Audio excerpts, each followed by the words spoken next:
మీ పిల్లలకి అన్నం తినిపిస్తున్నారా లేక డిజిటల్ మత్తుమందిస్తున్నారా? ప్లేట్లో ఉన్నది అమృతమే కావచ్చు, కానీ వాళ్ళ కళ్ళు చూస్తున్నది ఫోన్ అనే విషయం. ఆ స్క్రీన్ వెలుగులో వాళ్ళ అన్నం తినడం లేదు మావా, ఒక హిప్నటైజ్ చేయబడిన రోబోలా యాంత్రికంగా నోరు తెరుస్తున్నారు. సైన్స్ ఏం చెప్తుందో తెలుసా?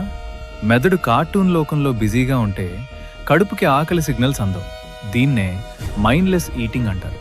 వాళ్ళు ఏం తింటున్నారో వాళ్ళకే తెలీదు. దీనివల్ల భవిష్యత్తులో ఒబేసిటీ, డయాబెటిస్ మరియు జీర్ణ సమస్యలు వాళ్ళ శరీరాన్ని తినేస్తాయి.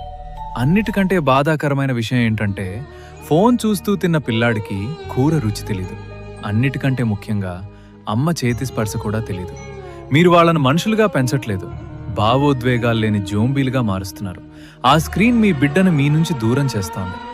2 రోజులు ఏడ్చినా పర్లేదు, కానీ వాళ్ళ భవిష్యత్తుని నాశనం చేయకండి. అన్నం తినేటప్పుడు నో గ్యాడ్జెట్స్ రూల్ పెట్టండి.